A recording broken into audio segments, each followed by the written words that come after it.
On this Sunday night, smoke, fire, and fear. Let's go, go, go, go! Raging wildfires force evacuation orders in Manitoba, Alberta, and BC. Just breathe. And the smoke smothering Western Canada. Major shakeup. The Russian president takes action after a missile strike on an apartment building on Russian soil. Israel in isolation. 7 months after the Hamas attack, fighting flares and the backlash grows. And a chance family reunion decades and worlds apart. Martin, I think that I found my sister. But that wouldn't be all. The coincidence that made it possible. Global National with Farah Nasser. Reporting tonight, Colleen Christie. Good evening. Thanks for joining us. The erupting wildfire emergency is gripping Western Canada tonight. It's only early May and already wildfires are sparking and spreading. Holy oh.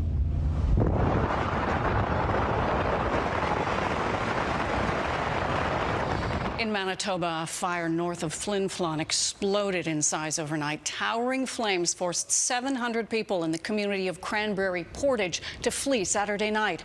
The fire activity there is extreme, and strong winds mean it could spread quickly. It's one of a number of wildfires threatening communities across Manitoba, Alberta, and BC tonight, where residents are being ordered out or must be prepared to leave at a moment's notice. Following Canada's worst wildfire season in recorded history, there are fears this one will be just as devastating. Julia Foy has our top story. It's okay. Just breathe. Grandmother Rena Moore of Fort Nelson tries to calm her family after they pass a raging fire along the highway heading out of town. My son and daughter-in-law, my mom and I, and we went up to Hot Springs for the day. You don't have cell service. Desperate to get back to their home, they saw a car coming towards them and stopped. We flagged her down. I said, how was it? She says, it's scary, but I made it. I said, okay, let's go. And so my son drove, and we made it through in just over a minute. It's pretty significant. You know, we've told people sort of this is their last warning to get out of town. On Sunday, officials were pleading with all remaining residents of Fort Nelson and the Fort Nelson First Nation, a community of 3,500, to evacuate from the area. It's starting to get worse. The fire's, you know, within 3 kilometers of the community to the west of us, and they're expecting westerly winds today. Just over the border in Alberta, 160 fires are burning, the largest near Fort McMurray and Grand Prairie. Local residents are heading out to safety, many on an evacuation order. Our number one priority is protecting Albertans and their communities, so we're doing everything we can on this one. Come on, you guys, get out. In Manitoba, 700 people were ordered to leave their homes Saturday night from the community of Cranberry Portage after a wildfire jumped Highway 10. People are just trying to pack their stuff, loading up their boats, their quads, anything they could, campers. It's okay, they're blocking it coming north. As for Moore, with her family evacuated from Fort Nelson, this Mother's Day will be spent helping to feed and care for emergency workers and firefighters. Everybody pulls together. It's an old-fashioned community up here. We're a family. Julia Foy, Global News, Burnaby. Choking smoke from those wildfires is blanketing communities across Western Canada today. Special air quality statements are in effect for large swaths of Alberta, as well as for communities in northern BC and on the Manitoba-Saskatchewan border. Smoke from that major wildfire near Fort Nelson, BC, blew into Calgary and Edmonton today. At times, the air quality index registered a moderate or high health risk. It was so smoky in Calgary this morning, kids' soccer games were canceled. The wildfires caused telecommunications outages, including to 911 services, but they're now mostly restored in the Yukon and northern BC. The wildfire west of Fort Nelson damaged fiber lines needed for the emergency hotline. Yukon's government says repairs are ongoing and that service may be intermittent over the next few days. Russian President Vladimir Putin has proposed a major shakeup of his cabinet, replacing his defense minister, Sergei Shoigu, with former Deputy Prime Minister Andrei Belousov. Shoigu has served in that role throughout Russia's war in Ukraine. And the announcement comes on the same day of a deadly explosion at an apartment block near the Ukrainian border. Russian media say at least 9 people have been killed after an intercepted Ukrainian missile hit the building in Belgorod. The Kremlin labeled the incident barbaric. It happened not far from where Russia claimed to have seized villages just inside Ukraine's border. The area is part of the Kharkiv region that Russia took control of at the start of its full-scale invasion in 2022. That's until Ukraine reclaimed the lost territory later that year. As Redmond Shannon reports, all of these events could mark important turning points in the war. An entire section of an apartment block collapses following what appears to be an explosion at its base. But this is not Ukraine. This is the Russian city of Belgorod near the Ukrainian border. This area of Russia has seen an increasing number of attacks as the war has progressed, usually at military targets. The local governor says part of a missile from Ukraine killed and injured civilians. The Kremlin has called it a criminal use of weapons supplied by the West. Ukraine has not commented. Destruction too on the Ukrainian side of the border. That could mark a new phase of the war. Russian troops crossed into Ukraine's Kharkiv region on Friday, a new surprise offensive for land they captured and lost in 2022. Troops are evacuating thousands of people from border villages, which Ukraine says it is fighting to hold on to. This man says he was shot in the hand by a Russian soldier. The incursions are a half-hour drive from Ukraine's second-largest city of Kharkiv. It's scary. It's very scary for us. Demining equipment maker Igor Yefimenko lives in Kharkiv and says it shouldn't be forgotten that Russia started the war.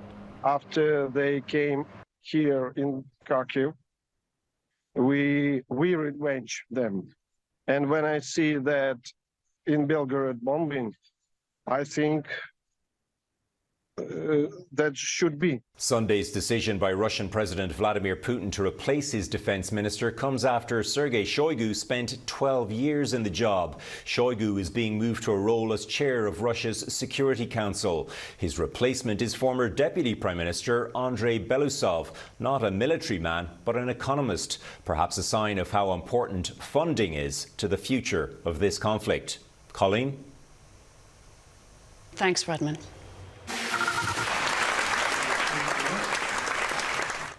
The widow of Alexei Navalny accepting this year's Dresden Peace Prize, awarded posthumously to the late Russian opposition leader. Yulia Navalnaya received a standing ovation and spoke out against Russia's war in Ukraine, saying, quote, "Alexei spoke openly about the threat Putin poses to the world, and I will do so always as long as Putin is in power."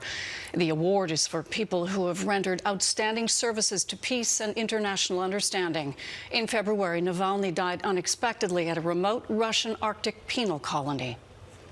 To the crisis in Gaza, where there is growing anxiety over the Israeli military's expected assault on Rafah.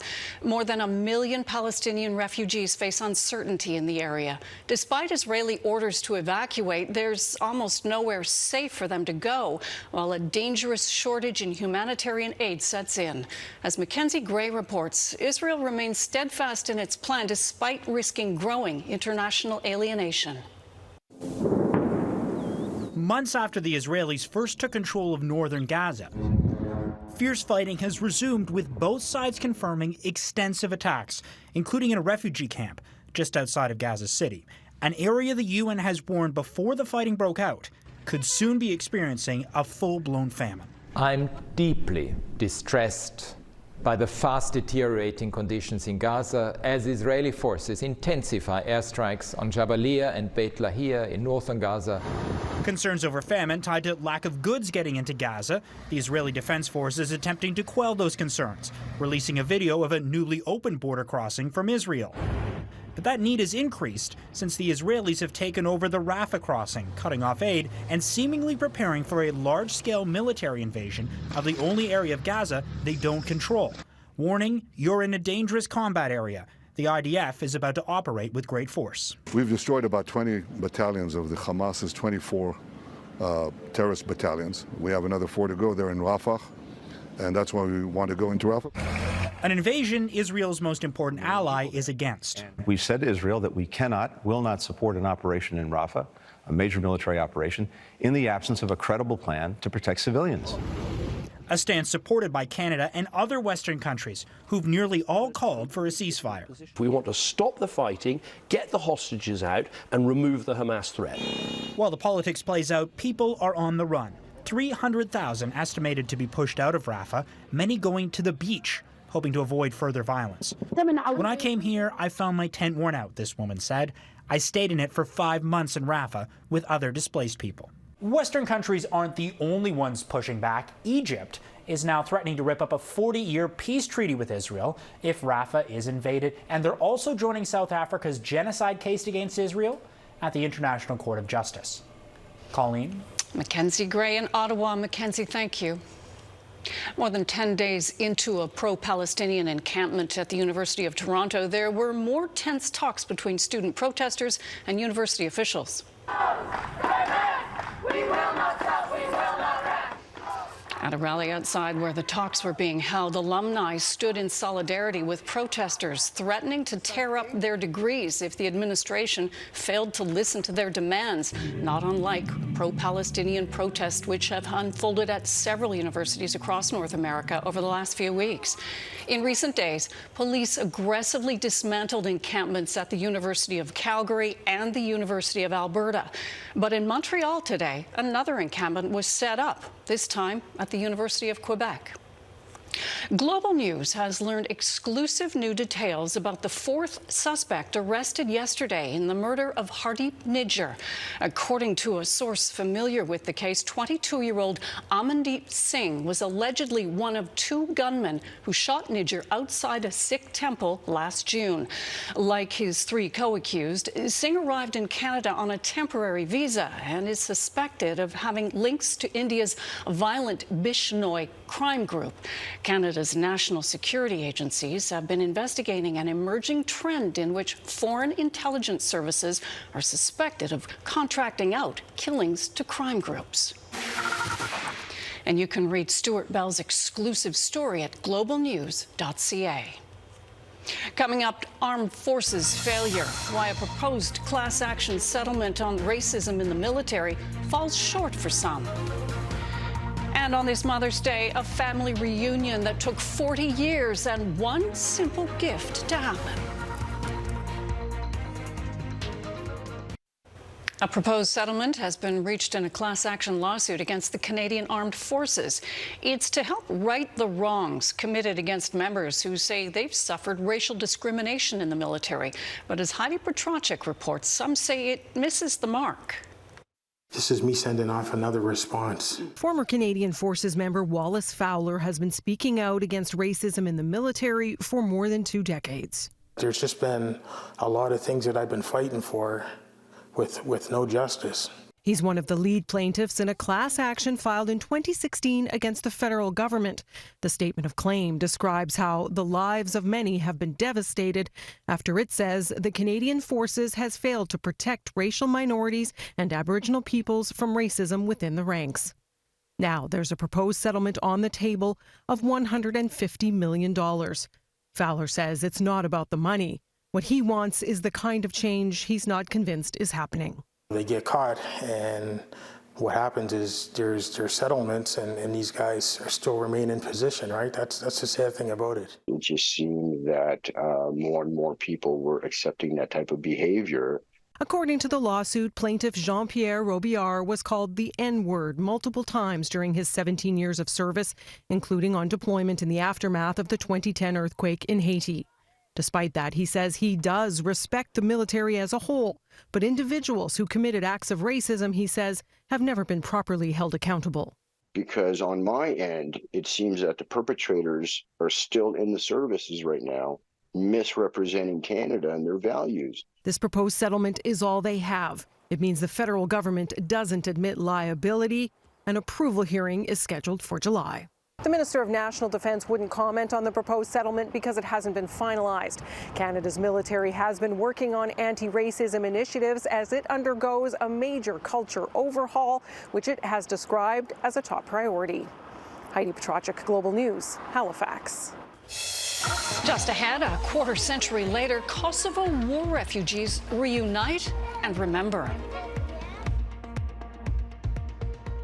It's been 25 years since a deadly war in Kosovo led to thousands of refugees temporarily resettling in Canada. Tensions between Kosovo's ethnic Albanian majority and Serbian authorities forced families to flee their homes and find safety abroad. Global's Vanessa Wright spoke with two refugees who reflect on that moment a quarter century ago when everything changed. It was in front of our eyes. Before we even left, it was like we were right there. I looked behind me, and just like right behind me, and my parents were like, "Don't look, don't look."